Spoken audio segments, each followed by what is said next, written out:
Hello, I am Rocco Nugent, and this is a film review and film analysis of Takeshi Kitano's Sonatine, a 1993 Japanese Yakuza mob, kind of like existential thriller that I was just really moved by and felt called to do a write-up and this review. So there are a lot of spoiler alerts, and but we keep it kind of more overarching in general. So here we go.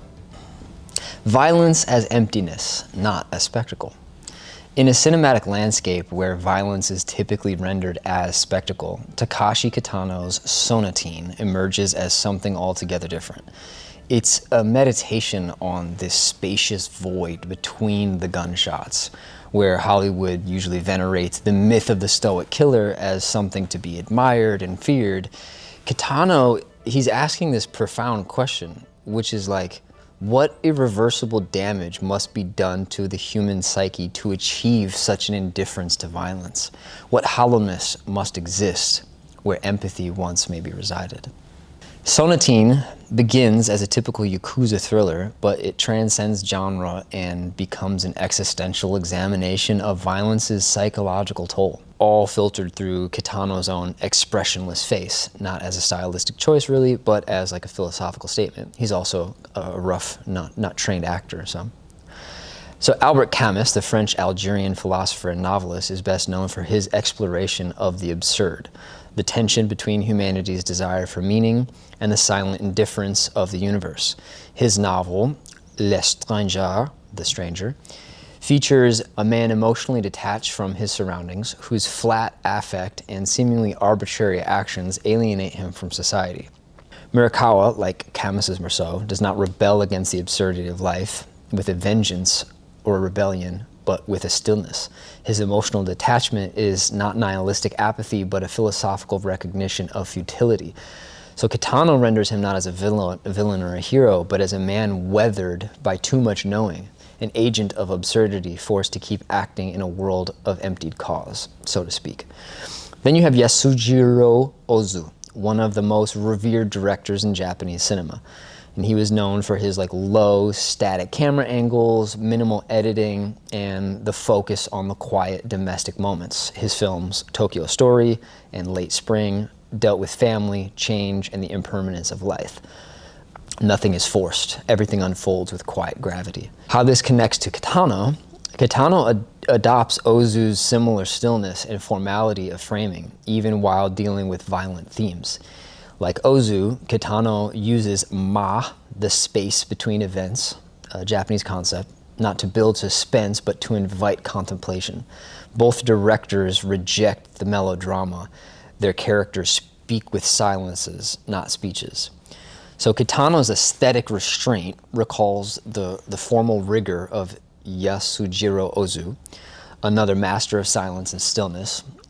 Though Ozu focus on family dramas and Kitano on the Yakuza conflict, both find truth without action, both in the surroundings of the world. And so like Yozu, Kitano is doing something devastatingly interesting to modern kind of pop cultural ideas of manhood as well.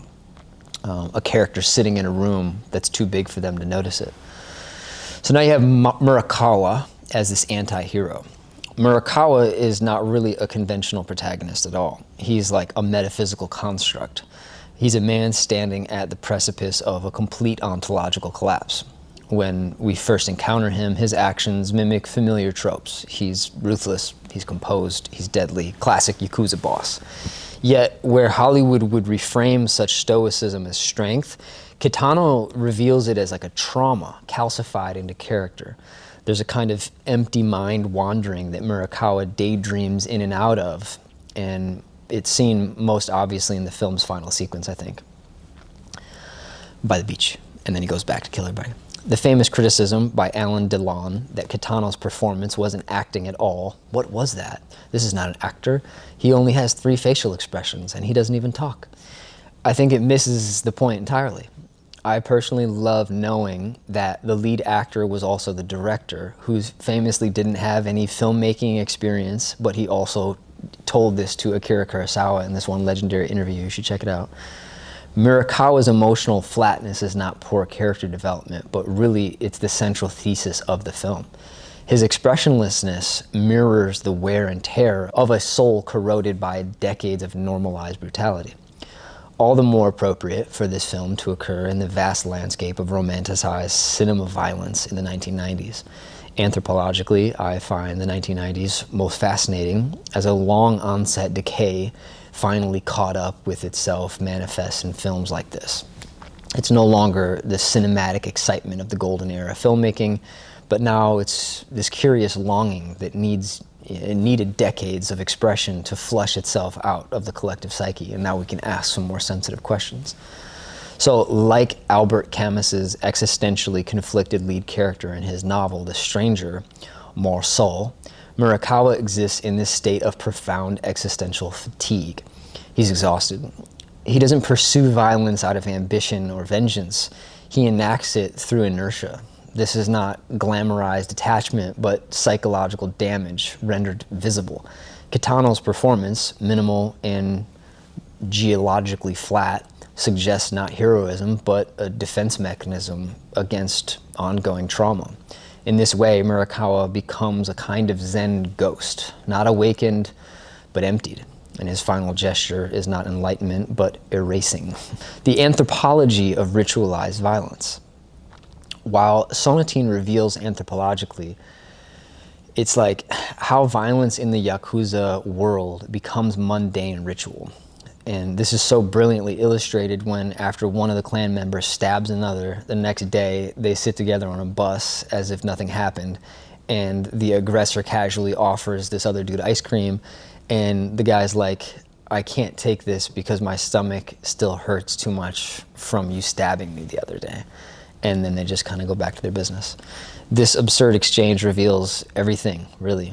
Violence is here, it's not exceptional, but it's procedural. These men operate in a world where brutality has divorced from meaning, transformed into ceremony.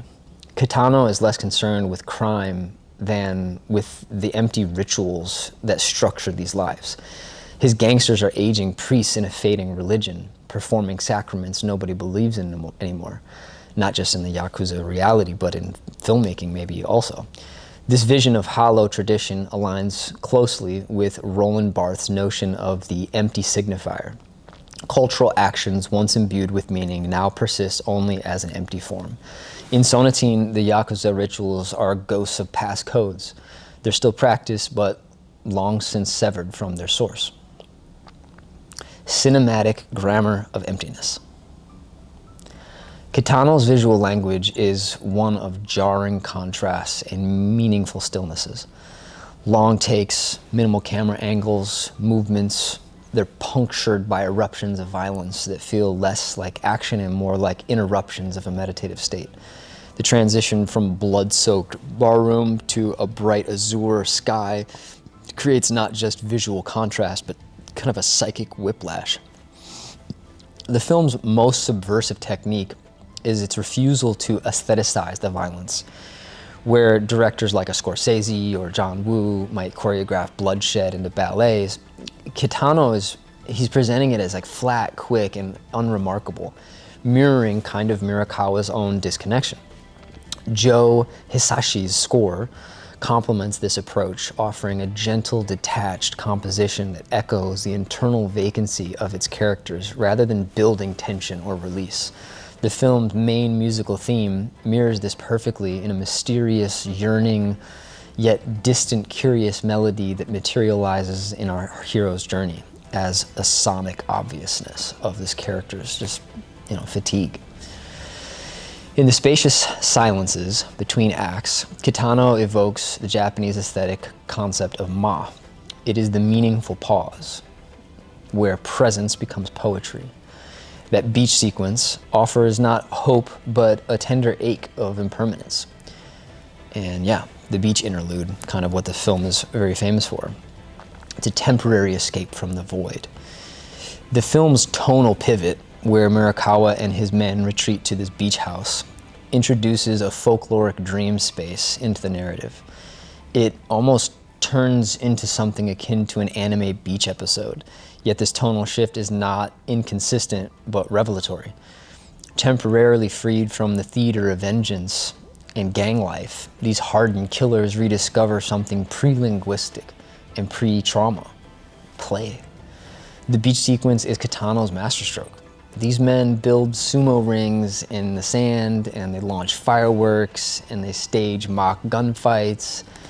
And this regression is not really a parody, but a revelation that when removed from systems of violence, what emerges is not more violence, but childlike wonder.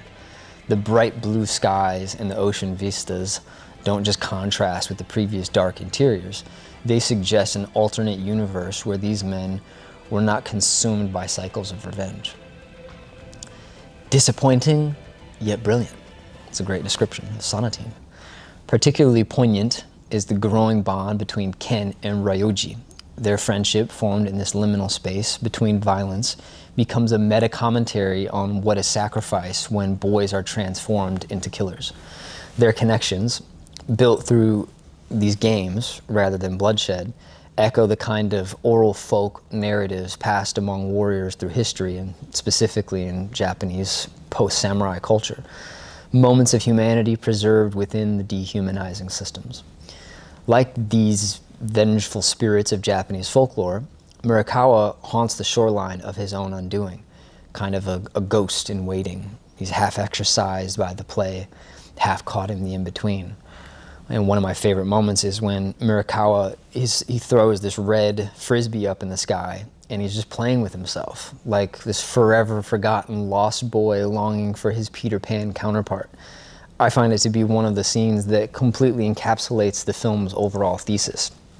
It's like a grown man returning to his play, his inner child, being observed by his onlooking gang mates, curious, looming existential dread creeping up like an invisible tsunami on the Japanese coastline. Amazing. The inescapable return to violence. But Sonatine is not naive. The idyllic interlude is not redemption, but a temporary reprieve. The beach cannot last. Violence, once normalized, exerts a gravitational pull that cannot be permanently escaped. In the final act, Murakawa's return to Tokyo is not the hero returning for vengeance, but a man accepting the inescapability of his condition, and maybe Japan's condition at that. His final act is the most honest gesture possible, to end the loop himself. Where a conventional crime film would maybe frame the finale as like a triumph, Kitano presents it as a resignation, a retiring. Murakawa's self-ending is not dramatic catharsis, but a logical conclusion. The only way to escape the cycle is to remove oneself from it entirely. In this way, Kitano dramatizes what Nietzsche calls the eternal recurrence, not as metaphysical truth, but as psychological torment. To Murakawa, all choices have collapsed into sameness, pretty much pure nihilism. Legacy, the anti-myth in the crime genre. Initially very misunderstood, Sonatine has become a cornerstone of modern Japanese cinema. It is the anti-Goodfellas and the anti-Les Samurai. It's not about climbing a criminal hierarchy or executing perfect crimes, but it's about questioning why the latter exists at all. The Yakuza here are not glamorized by, or revealed as ghosts. They're living remnants of a code that underwent, years of meaninglessness. Roger Ebert recognized this quality, calling the film a meditation on violence, not a celebration of it. What Sonatine ultimately offers is a critique of the very mythology of the tough guy that cinema has spent decades constructing, and humanity, for that part. It asks, what does it mean to live without fear in a world of violence? The answer, to be already half dead. Sonatine also set the tone for Kitano's future films, Hanabi, Kikijiro, and Dolls, each exploring that quiet, chaotic space between violence and tenderness, between death and ritual. So in conclusion, Zen, death, and beautiful meaninglessness. At the edge of the ocean, men who kill for money build sandcastles. That is Sonatine, really. In this juxtaposition, Kitano discovers a metaphysical question mark that reverberates beyond genre conversations. What does it mean to seek connection in a world structured around disconnection? What meaning can be found in rituals that are emptied of purpose? Kitano answers not with the statement, but with an image. Long, quiet, blue, and still. Like life itself, Sonatine lingers in the space where words would fail, finding in silence not emptiness, but truth. So that's my film review for Sonatine. I'm Rocco Nugent, and if you like some of the thoughts in this video, please comment below, hit that subscribe button, and stay tuned for more metaphysical breakdowns of films. You can actually hit the thumbs up, you can actually comment, you can actually subscribe. So we're real people. Thanks for watching. Much love. Namaste.